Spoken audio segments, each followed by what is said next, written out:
Izinkanlah pada malam hari ini kami bertiga untuk menyampaikan informasi dan keputusan dari pemerintah yang sudah diambil oleh Bapak Presiden berkaitan dengan Badan Gizi Nasional. Sebagaimana kita ketahui bersama bahwa Badan Gizi Nasional memiliki peran yang sangat strategis di dalam mendukung agenda pemerintah di bidang peningkatan kualitas gizi masyarakat.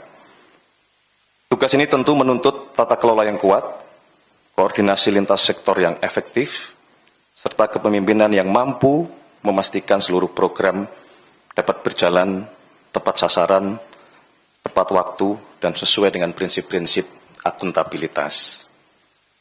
Dalam menjalankan tugas keseharian, Bapak Presiden tentu terus melakukan monitoring dan pada akhirnya melakukan evaluasi terhadap seluruh kinerja kabinet termasuk kinerja Badan Gizi Nasional. Dan tentu di dalam proses evaluasi tersebut, Bapak Presiden terus mendengarkan dan mendapatkan masukan dari berbagai pihak, baik dari kementerian-kementerian terkait maupun dari masyarakat, termasuk dari para penerima manfaat dari program makan bergizi gratis yang dilaksanakan oleh Badan Gizi Nasional. Berkenaan dengan hal tersebut, selama kurang lebih hampir 1,5 tahun, melakukan monitoring, melakukan evaluasi, maka pada hari ini, Selasa, tanggal 2 Juni tahun 2026, Bapak Presiden mengambil keputusan untuk melakukan pergantian pimpinan Badan Gizi Nasional. Yang pertama adalah Saudara Dadan Hindayana sebagai Kepala Badan Gizi Nasional. Yang kedua, Saudara Lodwig Pusung sebagai Wakil Kepala Badan Gizi Nasional. Yang ketiga, Saudara Sony Sanjaya sebagai Wakil Kepala Badan Gizi Nasional, tentunya disertai dengan ucapan terima kasih atas kerja keras, dedikasi selama ini di dalam membangun fondasi dan mengembangkan Badan Gizi Nasional. Untuk selanjutnya, Bapak Presiden memutuskan untuk mengangkat Saudari Nani S. Diang sebagai Kepala Badan Gizi Nasional yang baru. Kemudian Saudari Agustina Arumsari sebagai Wakil Kepala Badan Gizi Nasional yang baru. Dan Saudara Maijen TNI Trenggono sebagai Wakil Kepala Badan Gizi Nasional yang baru. Kepada 3 pimpinan Badan Gizi Nasional yang baru, kami berharap untuk dapat segera melakukan konsolidasi internal, memperkuat koordinasi lintas kementerian dan lembaga, dan tentu saja juga memperkuat koordinasi bersama dengan pemerintah daerah, baik provinsi maupun kabupaten kota, serta memastikan seluruh program Badan Gizi Nasional dapat tetap berjalan dengan sebaik-baiknya. Kita semua berharap kepemimpinan yang baru dapat mempercepat pelaksanaan program-program prioritas, memperbaiki kinerja, meningkatkan tata kelola organisasi, serta menghadirkan manfaat yang nyata bagi masyarakat, terutama dalam hal upaya peningkatan kualitas gizi, kesehatan, dan sumber daya manusia Indonesia. Dalam kesempatan ini kami juga menyampaikan bahwa pemerintah akan terus memastikan bahwa selama proses evaluasi yang terus kita laksanakan, seluruh program Badan Gizi Nasional tetap berjalan sebagaimana mestinya. Pelayanan kepada masyarakat tidak boleh terganggu sama sekali, dan setiap unit kerja di lingkungan Badan Gizi Nasional diharapkan tetap menjalankan tugas sesuai dengan tanggung jawab masing-masing. Pemerintah sekali lagi menegaskan bahwa pergantian kepemimpinan ini tidak akan mengganggu komitmen kita di dalam menjalankan program makan bergizi gratis yang dilaksanakan oleh Badan Gizi Nasional. Semoga langkah ini menjadi awal yang baik bagi penguatan pelayanan program makan bergizi gratis agar dapat berjalan dengan sebaik-baiknya sebagai bagian dari investasi pendidikan dan sumber daya manusia kita, dan sekaligus sebagai pengejauhantahan manifesto kemanusiaan, pengejauhantahan manifesto keberpihakan, dan tentunya kita berharap program ini dapat menjadi alat penggerak ekonomi nasional. Demikian yang dapat kami sampaikan. Wassalamualaikum warahmatullahi wabarakatuh. Salam Om, Santi Om, Namo Buddhaya, salam kebajikan. Terima kasih.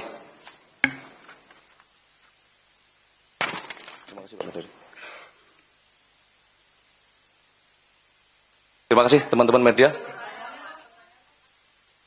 Ya.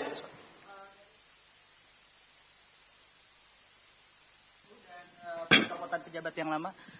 Terima kasih, nama saya Genta dari Antara. Pertanyaannya, mungkin dari evaluasi setelah setahun itu, temuan-temuan apa sih yang menjadi perhatian Bapak Presiden sehingga memutuskan mencopot pejabat yang lama dan mengganti dengan pejabat yang baru? Terima kasih. Tentunya selama 1,5 tahun melakukan monitoring dan evaluasi, banyak catatan-catatan yang kemudian itu menjadi dasar pertimbangan oleh Bapak Presiden untuk melakukan pergantian ini dengan harapan catatan-catatan tersebut dapat segera untuk kita perbaiki. Ada yang berkenaan dengan masalah kedisiplinan dalam menjalankan SOP, ada yang berkenaan dengan masalah kedisiplinan dalam menjalankan tata kelola, termasuk kedisiplinan di dalam menjaga kualitas dari makanan yang seharusnya sudah ditetapkan oleh Badan Gizi Nasional. Beberapa hal tersebut yang menjadi dasar pertimbangan dalam 1,5 tahun ini. Demikian? Cukup ya?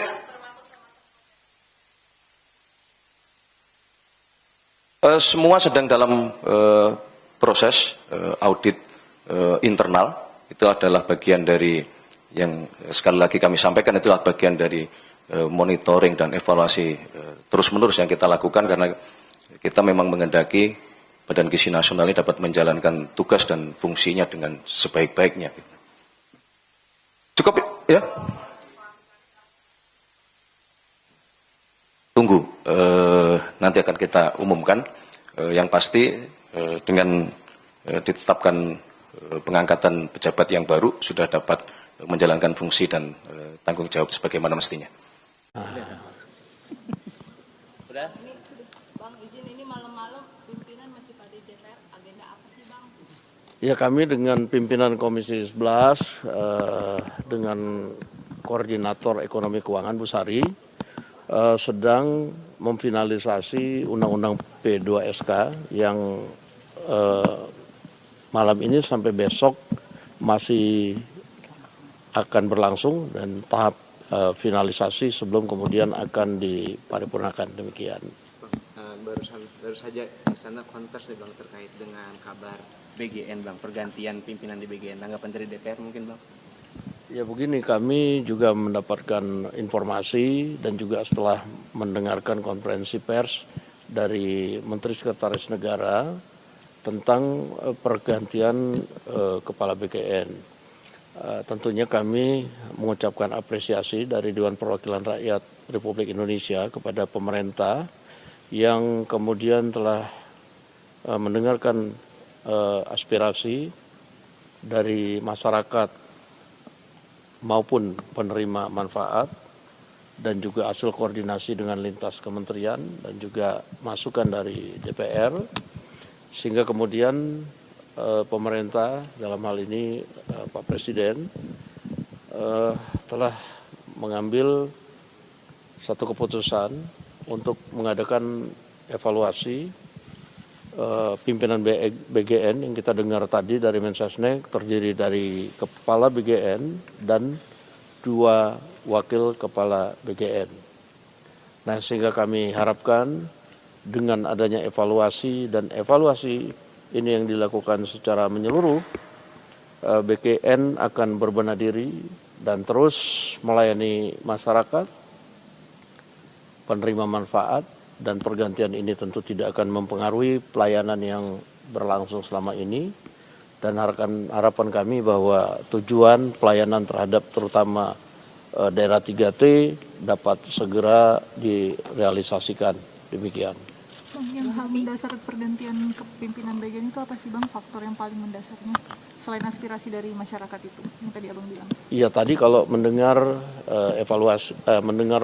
penjelasan dari Menteri Sekretaris Negara, ada hal-hal evaluasi yang dilakukan oleh pemerintah. Dalam hal ini menyangkut tata kelola dan kemudian kerjasama lintas kementerian yang kemudian dirasa kurang, dan beberapa hal yang menjadi catatan-catatan yang menurut pihak pemerintah memang harus dibenahi. Nah, kalau soal catatan-catatan ini tentunya pihak pemerintah yang lebih tahu, nanti silakan teman-teman media menanyakan kepada pihak pemerintah. Tapi apapun itu kita apresiasi yang dilakukan oleh pemerintah dalam hal ini. Tapi kalau media melihat pergantian kepada Bu Nani sebagai kepala BGN bagaimana? Ya, kalau kemudian kita lihat selama ini Bu Nani adalah wakil kepala BGN yang belum lama di situ, tetapi kemudian Bu Nani ini banyak melakukan kerja-kerja lapangan, melakukan monitoring lapangan, dan juga banyak sudah menutup dapur-dapur yang tidak memenuhi syarat di lapangan. Demikian dari hasil pemantauan teman-teman di komisi teknis terkait yang kemudian dibicarakan dalam rapat pembahasan tentang MBG, sehingga menurut kami, pada hemat kami, keputusan Presiden untuk mengangkat, walaupun itu adalah hak prerogatif dari pihak pemerintah, dalam hal ini Presiden, mungkin adalah pilihan yang tepat. Demikian. Bang, tapi dalam waktu dekat apakah Komisi 9 akan rapat juga Bang untuk memperkuat koordinasi dengan kepemimpinan yang baru ini Bang? Saya pikir Komisi 9 akan segera melakukan koordinasi untuk mengetahui planning dari pimpinan BGN yang baru untuk memperbaiki dan kemudian untuk lebih membuat tata kelola di BGN ini lebih bagus.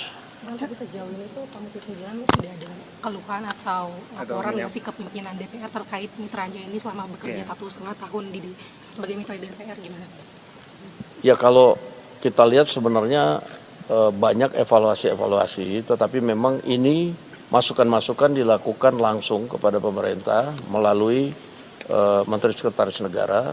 Masukan-masukan dari Komisi 9 itu dibikin secara tertulis mengenai apa-apa yang kemudian dirasakan perlu kemudian diperbaiki dan ditingkatkan di BKN. Demikian. Yang masukan Bu Nani yang sebagai kepala nantinya menimbulkan pertanyaan kepada publik karena ini kan masih satu manajemen yang sama ya dari pengangkatan dari wakil. Saya pikir pemerintah mungkin mempunyai pertimbangan sendiri dan silakan nanti kemudian kepemimpinan yang baru juga kemudian dinilai oleh masyarakat penerima manfaat dan tentunya dari DPR juga akan memantau. Demikian, terima kasih. Terima kasih.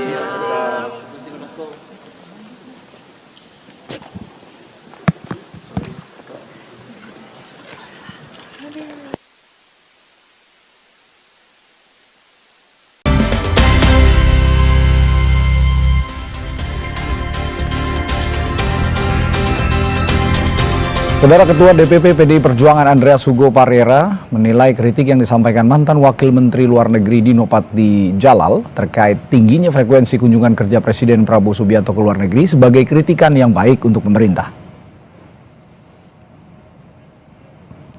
Andreas bilang latar belakang Dino yang sebelumnya menjabat sebagai Wamenlu menandakan dirinya memiliki pengalaman dalam dunia diplomasi dan kritiknya perlu dipertimbangkan.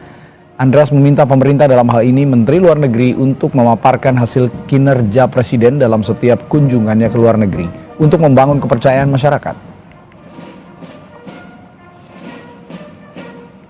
masukan-masukan untuk ya presiden, karena presiden juga menyampaikan bahwa dia terbuka terhadap kritik baik dari PDI Perjuangan, artinya dari partai maupun tentu dari masyarakat. Gitu.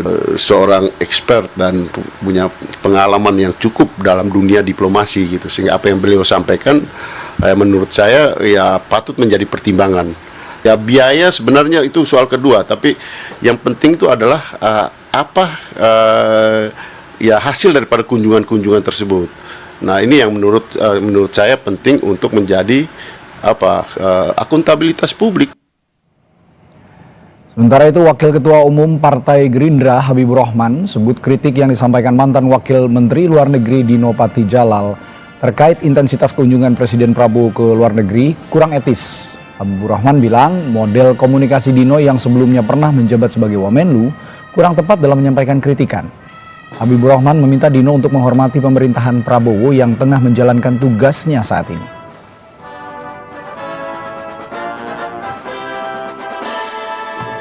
Ada etika di kalangan orang yang pernah menjabat, artinya memberikan kesempatan kepada orang yang saat ini menjabat untuk bekerja. Ini kan negara demokrasi. Dia bilang negara demokrasi, dia mengkritik, ya saya mengkritik balik beliau. Sejauh apa ya pemahaman beliau soal etika kita ya dalam konteks menyampaikan kritik seperti apa? Seorang mantan Wamenlu 3 bulan ya kan ya menyampaikan kritikan ya hendaknya lebih elegan. Kegiatan kunjungan kerja Presiden Prabowo Subianto ke luar negeri kini menjadi sorotan publik. Diplomat senior yang juga mantan Wakil Menteri Luar Negeri Dino Patijalal mengkritik seringnya kunjungan Presiden Prabowo ke luar negeri.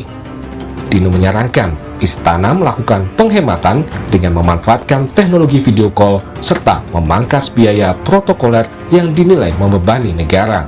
Sebagai sahabat lama Bapak, saya mewakili komunitas hubungan internasional dan banyak rakyat Indonesia menghimbau Presiden Prabowo untuk secara signifikan mengurangi perjalanan ke luar negeri dan tidak menganggap remeh jeritan publik mengenai hal ini. Dalam perhitungan kami, dari seluruh pemimpin dunia, Presiden Prabowo telah menjadi kepala negara yang paling sering melakukan perjalanan ke luar negeri. Semenjak menjabat menjadi presiden, 1 dari 6 hari dihabiskan beliau di luar negeri. Kunjungan kepala negara ke luar negeri memakan biaya yang besar dan bahkan sangat besar. Satu perjalanan ke luar negeri bisa keluar puluhan bahkan ratusan miliar. Karena itu saya ada 5 saran. Pertama, untuk menjaga komunikasi dengan pemimpin dunia lain, kami menyarankan Presiden Prabowo lebih mengandalkan video call atau Zoom call atau telepon. Dengan satu video call yang bernilai 0 rupiah, negara praktis dapat menghemat ratusan miliar dari perjalanan ke luar negeri. Menanggapi kritikan tersebut, Sekretaris Kabinet Teddy Indrawijaya menegaskan jumlah rombongan Presiden Prabowo saat ini hanya berkisar 50 hingga 60 orang, atau berkurang lebih dari separuh jika dibandingkan Presiden periode sebelumnya. Teddy mengklaim jika ada kelebihan biaya logistik, sepenuhnya ditanggung oleh dana pribadi Presiden Prabowo. Jadi segala kelebihan biaya yang telah dianggarkan oleh negara itu sepenuhnya ditanggung oleh pribadi Presiden Prabowo. Kemudian yang kedua, jumlah rombongan. Ini sangat penting.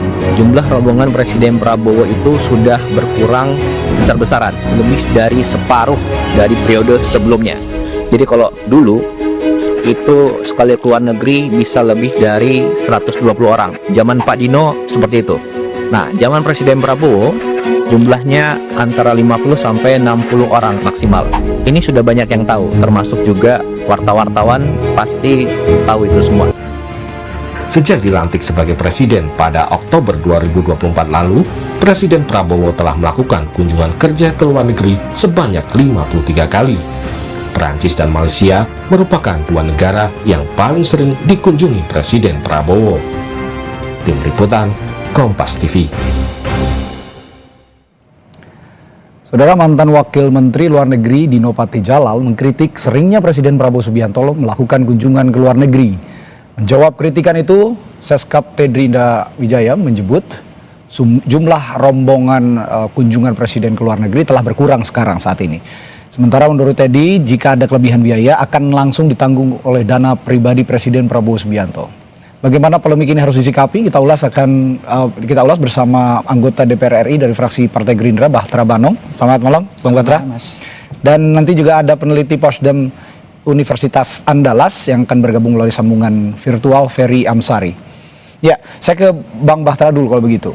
Ini ada kritik dari mantan Wamenlu, Pak Dino Patijalal. Tapi saya ingin tanyakan, dari perspektif Anda sebagai anggota legislatif yang mewakili fraksi Partai Gerindra juga di DPR, apakah Gerindra juga melihat kritik Pak Dino ini sebagai upaya membatasi kewenangan eksekutif presiden atau justru murni masukan untuk upaya diplomasi presiden?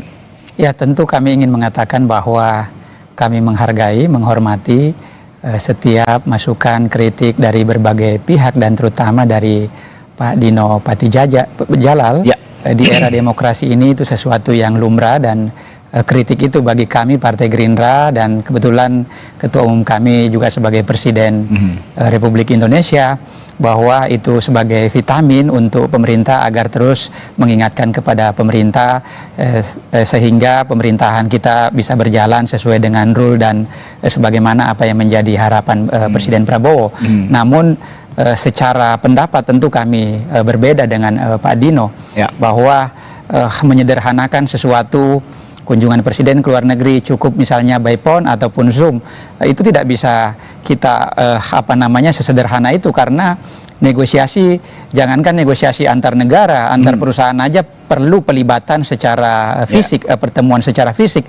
Maka dari itu wajarlah Presiden Prabowo kemudian berkunjung ke luar negeri secara fisik, karena tentu di sana ada negosiasi yang harus dilakukan. Kalau misalnya dilakukan via phone ataupun Zoom, tentu tekanannya juga sangat berbeda. Selain itu, Pak Presiden juga kan tidak datang sendirian. Pak Presiden selalu membawa rombongan, bukan hanya dari pemerintahan, tetapi dunia usaha juga diajak untuk berkunjung ke sana dalam rangka mencari peluang-peluang investasi apa yang bisa dilakukan di Indonesia. Dan terbukti dengan kunjungan langsung Presiden ke beberapa negara.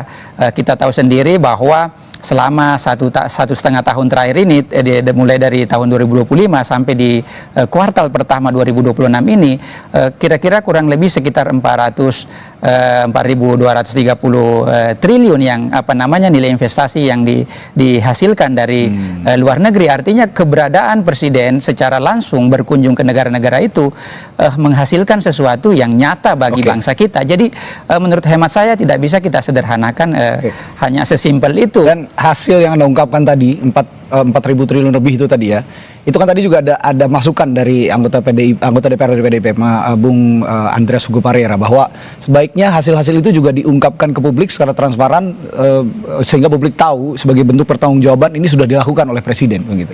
Itu apakah sudah dilakukan? Ya, kita melakukan itu. Kami juga sudah mempublikasi ya, terutama misalnya di Pak Seskap sudah menyampaikan, terus kemudian kami di media Gerindra juga menyampaikan bahwa terutama kunjungan terakhir ini Presiden Prabowo ke Perancis, dari segi saya akan membacakan ya secara detailnya supaya kita enggak dan itu bisa diakses oleh publik. Bisa diakses oleh publik. Kita melihatnya bahwa untuk sekitar 1, triliun ya investasinya untuk perusahaan, terus kira kurang lebih 3,5 miliar dolar kesepakatan komersil yang lain. Jadi di kunjungan terakhir aja ini menghasilkan begitu banyak investasi, belum lagi misalnya yang lain. Dan tentu begini ya, Presiden berkunjung ke sana, contoh kecil, di antara banyak negara kita tahu sendiri bahwa urusan Perancis ini Pak Presiden mungkin dari sekian kepala negara yang kemudian diberi penghargaan setinggi-tingginya oleh Perancis, dirayakan di Bastille Day misalnya, Pak Prabowo hadir di sana, terus kemudian Presiden Macron datang ke Indonesia, masa kita juga misalnya nggak mau hadir secara fisik ke Perancis, Presiden kita memenuhi undangan Presiden Emmanuel Macron. Baik, saya akan ke Bung Ferry kalau gitu. Bung Ferry, kalau tadi disebutkan juga oleh Seskap Teddy bahwa ini lumrah dilakukan sebenarnya dan itu menghasilkan kalau kata Bung Bahtera tadi. Dan satu lagi yang disebutkan oleh Seskap Teddy tadi, bahkan kalau ada kekurangan anggaran ini ditanggung oleh dana pribadi. Nah, secara Anda juga sebagai ahli tata negara ya, ahli hukum tata negara. Secara ketatanegaraan, hukum ketatanegaraan, apakah ini juga bisa dilakukan sebenarnya menggunakan dana pribadi untuk keperluan negara? Ya, pertama tentu saja harus ada panutan hukum ya atau peraturan dalam melihat permasalahan ini. Satu, saya merasa perlu juga Seskap Teddy atau teman-teman di Gerindra membaca peraturan Menteri Keuangan nomor 164 tahun 2015 tentang tata cara perjalanan dinas pejabat termasuk presiden di dalamnya. Nah, di dalam ketentuan itu diperhatikan pasal 3-nya ada beberapa prinsip perjalanan dinas. Satu, harus selektif. Jadi harus dipastikan betul sebelum berangkat, keberangkatan itu memang penting bagi presiden untuk datang. Agak janggal di mata publik kalau kedatangan presiden ke Prancis itu berkali-kali. Betul tadi contoh Presiden Emmanuel Macron datang, tapi kan baru sekali. Ini terlalu sering datang juga perlu dipertanyakan dalam rangka apa. Apa deal bisnis yang kemudian dilakukan di Perancis sehingga berulang-ulang kali datang. Nah, kalau tadi disebut bahwa ini pakai dana pribadi, perlu diingat juga bahwa ada prinsip penggunaan keuangan negara yang namanya efektif, efisien, dan memperhatikan ketersediaan anggaran. Pada saat ini, rupiah itu sedang anjlok. Melakukan perjalanan dinas yang tidak selektif akan membebani anggaran dan biaya yang jauh lebih besar. Nah, di titik ini semestinya ada upaya yang agak sungguh-sungguh bagi presiden memikirkan apakah dana ini akan efektif atau tidak bagi keuangan negara kita. Kenapa harus berkali-kali dan menurut saya tidak juga selalu harus ada presiden? Karena biasanya presiden, Mas Batra, kalau kesepakatan di awal sudah duduk, itu akan ditindaklanjuti oleh para diplomat atau pejabat yang terkait dengan kepentingan bisnis itu. Tidak lumrah berkali-kali, terlalu sering. Meskipun efektivitas saya potong sedikit Bung Ferry, meskipun efektivitas Anda singgung tadi kata Bung Bakhtar itu sudah menghasilkan 4.000 triliun lebih investasi yang masuk untuk Indonesia. Iya, bukan sekedar bicara menghasilkan, tapi yang keluar kan juga banyak. Kan cukup sekali presiden sepakat, lalu kesepakatan itu akan diikuti oleh pejabat-pejabat yang lain. Ada menlunya kok, ada dubesnya di sana, itu sudah bisa menindaklanjuti. Keempat yang perlu diperhatikan adalah prinsip transparan. Tadi dikatakan pakai uang pribadi, ini nggak masuk akal dengan kita. Ini namanya perjalanan dinas atau perjalanan pribadi. Karena ada kriteria disebut sebagai perjalanan dinas karena jabatannya. Nah, ada yang bicara perjalanan pribadi. Jangan dicampurkan dua uang ini, uang pribadi atau uang negara. Dan kalau diingat, kalau itu benar-benar perjalanan dinas yang berkaitan dengan kepentingan negara, tidak boleh ada uang pribadi di dalamnya. Ada aturan yang mengatur soal itu? Nah, makanya saya bilang baca peraturan Menteri Keuangan yang dibuat oleh jadi makanya disebut tadi PMK ya, Peraturan Menteri Keuangan nomor 164 tahun 2015 diubah dengan PMK 81 gitu ya, yang kemudian harus detail baik-baik dipakai. Percampuran uang pribadi dan uang negara itu tidak diperkenankan, Mas. Karena akan membuat transparansi penggunaan anggaran jadi buyar. Jangan menimbulkan kesan bahwa presiden mengorbankan harta kekayaan pribadinya untuk kepentingan bangsa. Padahal presiden jangan lupa di dalam prinsip keuangan negara kejelasan sumber dana juga penting. Sekarang kalau kita tanya berapa banyak dipakai uang pribadi presiden, dalam konteks apa uang pribadi itu dipakai, bagaimana kemudian mempertanggungjawabkan relasi pribadi itu dengan bisnis yang disepakati di Prancis. Apakah bisnis itu tidak berkaitan dengan hal-hal tertentu yang membuat dugaan? Ya, berhenti di sana, Bung Ferry. Anda ada respons, ini perjalanan pribadi atau perjalanan negara? Kalau menggunakan uang pribadi harusnya kan ini jadi perjalanan pribadi. Jadi ada bias kalau kata Bung Ferry tadi, menggunakan anggaran pribadi menambal anggaran negara yang kurang begitu. Bagaimana menjelaskan soal ini? Iya, saya mau mengatakan bahwa itulah bentuk konsistensi Presiden Prabowo yang sering menganjurkan agar bagaimana kita bisa menjalankan efisiensi itu. Sebagaimana disampaikan oleh Pak Seskap, bahwa perjalanan Presiden sebelum-sebelumnya ke luar negeri itu berjumlah 150 orang. Nah, dengan sekarang, konsistensi Presiden Prabowo bahwa kita harus menghemat dalam situasi begini, buktinya dipangkas tuh dari 150 menjadi kemudian hanya 50 rombongan yang ikut. Terkait dengan penggunaan dana pribadi beliau, itulah bentuk komitmen Pak Prabowo yang sering disampaikan bahwa beliau rela berkorban untuk kepentingan negara. Tapi bagaimana mempertanggungjawabkannya? Dan bukan hanya dilakukan pada saat ini, Mas. Jauh sebelum itu, yang menyangkut urusan negara, Pak Prabowo jangankan selalu menyampaikan pada kader Partai Gerindra, kepada kami, jangankan uang, nyawa pun beliau siap kalau untuk kepentingan merah putih, kepentingan bangsa dan negara. Itulah bentuk komitmen beliau. Bagaimana berkomitmen selain tadi menjalankan efisiensi itu, di sisi lain beliau rela berkorban. Tapi bagaimana mempertanggungjawabkan seperti yang dibilang Bu Ferry tadi, peraturan Menteri Keuangan yang mengatur tidak boleh sebenarnya mempercampurkan anggaran negara dengan anggaran pribadi, karena akan nanti pertanggungjawabannya akan bias. Apa yang salah kalau kemudian pemimpin negara mau berkorban pribadinya untuk kepentingan bangsa dan negara? Bukankah pemimpin yang seperti itu yang kita cari? Jadi tidak ada yang salah dengan perbuatan Pak Prabowo. Tidak ada yang salah, Bung Ferry, dengan justru perbuatan beliau itu. rela berkorban untuk kepentingan bangsa dan negara. Presiden rela berkorban untuk kepentingan bangsa dan negara. Anda bisa ada jawaban soal ini, Bung Ferry? Kalau itu bohong saja bagi saya dalam prinsip keuangan negara ya. Kalau betul-betul mau nyumbang, itu sumbang betul seluruh gaji yang ada itu. Hartanya disumbangkan kepada negara kayak dulu pejuang Palestina ya.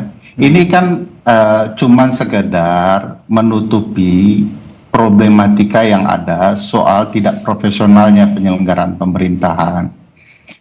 Misalnya kalau dibilang tadi selektif efisien. Nah, saya tidak melihat ada efisiensi yang terjadi. Kalau dikatakan dulu pejabat banyak, kan bisa dibuka juga. Dulu pejabat itu siapa saja, dalam kunjungan apa, dan seberapa banyak dana. Bandingkan dalam konteks anjloknya dolar saat ini. Presiden itu berangkat dalam dua kondisi yang tidak tepat ya. Satu, tidak ada dalam sejarah presiden yang berangkat ketika hari besar keagamaan. Ya. Kedua, presiden berangkat ketika harga rupiah anjlok terhadap dolar. Di titik ini sendiri sebenarnya kalau presiden adalah seorang pemimpin, dia akan memastikan stabilitas ekonomi dulu, stabilitas keuangan, baru bicara soal efektif, efisien berangkat ke luar negeri. Makanya kalau mau jujur-jujur, perjalanan ini transparan atau tidak, kepentingannya bagaimana, apa saja deal-dealnya, seberapa lama presiden di sana, kenapa penting berangkat di lebaran haji atau tidak, itu juga harus diperhatikan situasi yang ada. Saya tidak melihat ini sebagai upaya pengorbanan presiden pribadinya demi kepentingan bangsa. Kalau itu agak bias ya terasa, karena kebutuhan perjalanan dinas itu harus dilihat betulkah itu dari anggaran pribadi presiden atau orang lain yang menyumbang. Kalau berani buka saja itu rekening pribadi presiden atau tidak yang menyumbangkan sisa kekurangan itu. Mari kita terbuka kepada publik supaya publik tahu itu betul-betul sebuah pengorbanan atau cerita kamuflase terhadap apa yang sesungguhnya dan sebenarnya yang sedang terjadi. Itu tadi bicara soal efisiensi. Tadi juga Wakil Ketua Umum Partai Gerindra menyinggung soal etika penyampaian kritik yang disampaikan oleh Wamenlu, mantan Wamenlu Dino Patijala. Saya akan meminta respons juga nanti dari Bung Bahtera soal ini kritik dari Pak Dino ini dianggap sebagai sesuatu yang kurang etis. Maksudnya seperti apa? Nanti saya akan tanyakan hal itu setelah jeda di Sapa Indonesia Malam. Tetaplah bersama kami.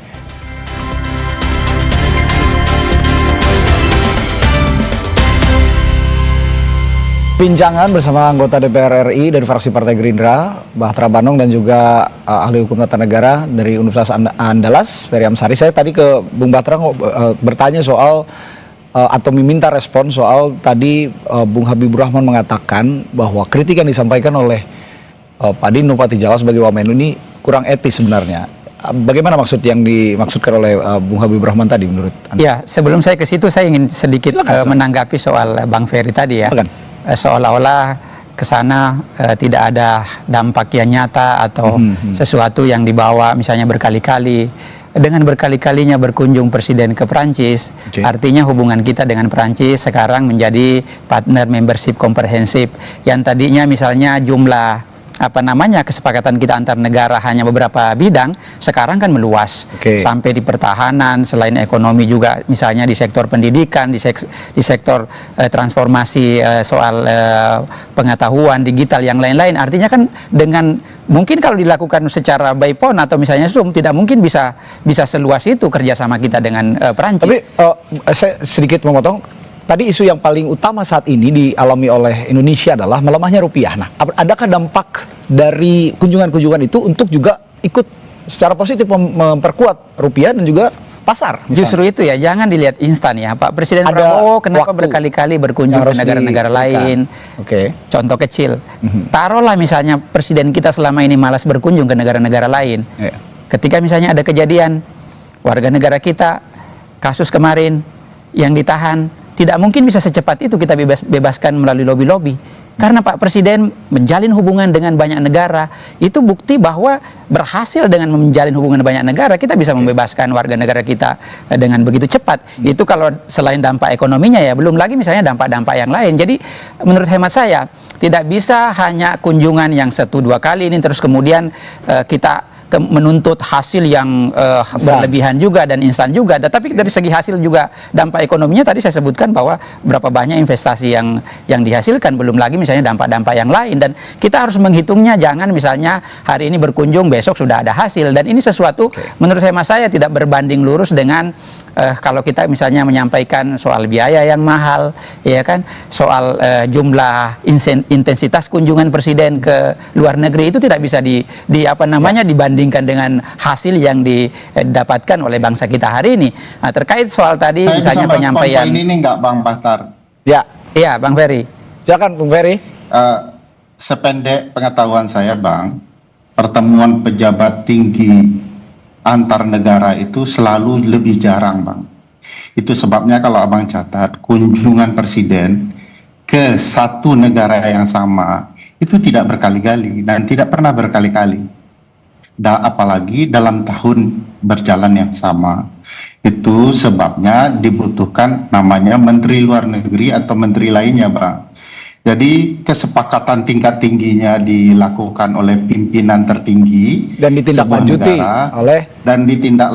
oleh bawahannya itu Bang. Itu lumrah di mana-mana Bang. Bahkan untuk telepon antar presiden biasa Bang.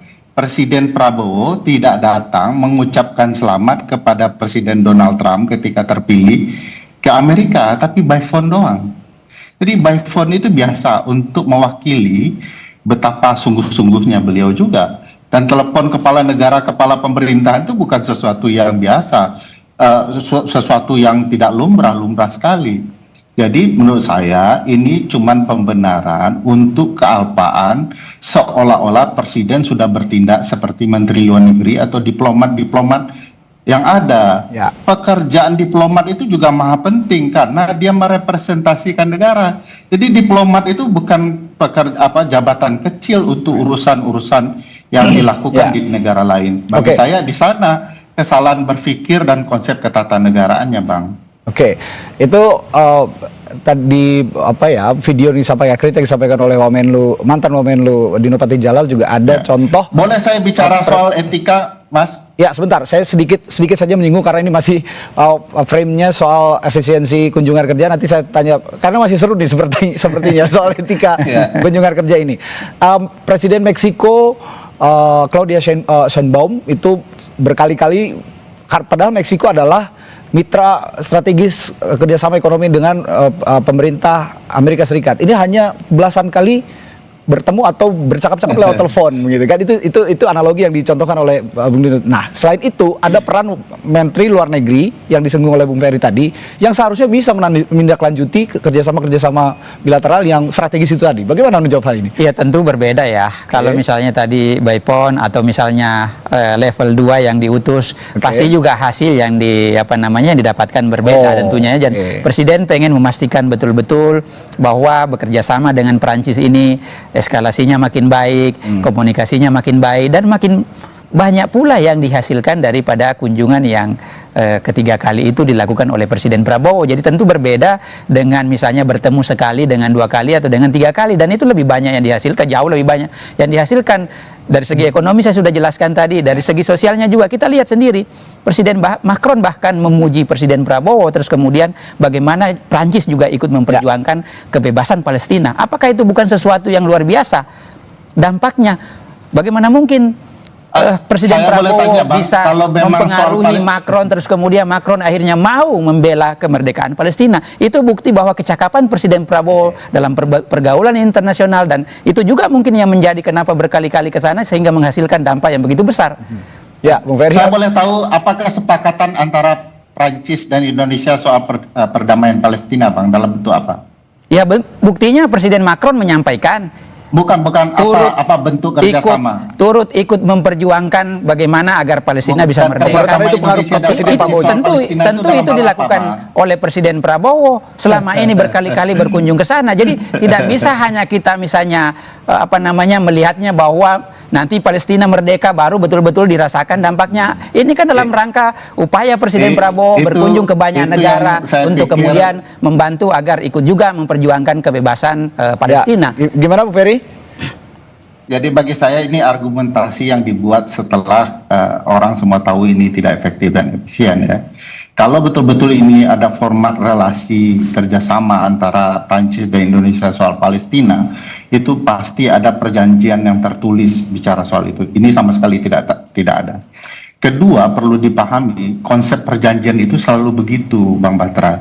Tidak bisa berkali-kali dalam 1 tahun yang sama. Itu terlihat tidak mempersiapkan apa saja yang mau diperjanjikan. Itu sebabnya ada pertemuan tingkat tinggi, ada yang tingkat rendah. Di mana-mana begitu. Jangan dilarikan bahwa berkali-kali akan efektif. Mari transparan. Dari berkali-kali itu kenapa harus di follow up terus pertemuan? Harus ada tuh jenjang ceritanya. Itu yang disebut prinsip transparansi tadi. Saya tidak melihat ada keterbukaan kenapa berkali-kali di follow up terus oleh seorang presiden. Wah, sepertinya ada gangguan suaranya nih, komunikasi. Masalah nih. Dari sementara kita punya Menlu, punya duta besar, Firaun saja. Oke, baik Bung Ferry. Terakhir saya tadi masih menyinggung soal etika, tadi saya belum terjawab oleh Bung Batra. Bagaimana Anda menjawab apa maksud yang dilontarkan oleh Bung Habibur Rahman soal itu tidak etis, kritik yang disampaikan oleh mantan Wamenlu Dino Patijalal? Ya tentu saja ya, lagi-lagi saya mengatakan bahwa kita menghargai semua pendapat, kritikan, masukan, tetapi tentu juga harus yang berbasis data, tidak bisa hanya sekedar misalnya menyampaikan Pak Dino mengatakan bahwa soal pemborosan tadi kita jawab dengan transparansi. Kalau Bang Ferry tadi minta transparansi, buktinya selama ini tadinya 150 orang rombongan dikurangi menjadi 50. Apakah itu bukan dari bentuk dari transparansi efisiensi? Yang tadinya misalnya kalau ada kekurangan-kekurangan, Pak Seska menyampaikan bahwa Pak Prabowo menutupi dengan kekurangan-kekurangan itu. Di wilayah mana yang kita nggak transparan? Soal misalnya pencapaian dari hasil kunjungan ini, kita sampaikan bahwa dalam 1 tahun, 1,5 tahun, dampaknya sekian 4.230 triliun yang dihasilkan oleh investasi. Belum lagi misalnya dampak-dampak yang lain yang saya sampaikan tadi. Jadi di wilayah mananya kita nggak transparan menyampaikan dari hasil setiap kunjungan Presiden Prabowo. Ya, oke. Gimana Bu Ferry? Abang tidak menyebutkan ketika kunjungan presiden sebelumnya itu harga dolar masih di atas 11.000 rupiah. Sekarang sudah 17.800 menjelang mau berangkat. Di sana yang tidak transparannya, beban yang ditanggung oleh negara bisa saja jauh lebih besar. Nah, bagi saya mempertahankan apa yang salah begini sebenarnya juga akan membuat orang tertawa saja kepada istana. Yang perlu dilakukan istana adalah menerima kritikan untuk dilakukan evaluasi. Catatan penting bahwa presiden paling banyak berkunjung itu sudah tidak bisa ditutup-tutupi, terlalu sering. Nah, rombongannya juga perlu betul-betul terbuka, karena bisa saja satu pesawat mendarat dan pesawat lain yang menyusul. Ini yang kemudian selalu dipertanyakan orang.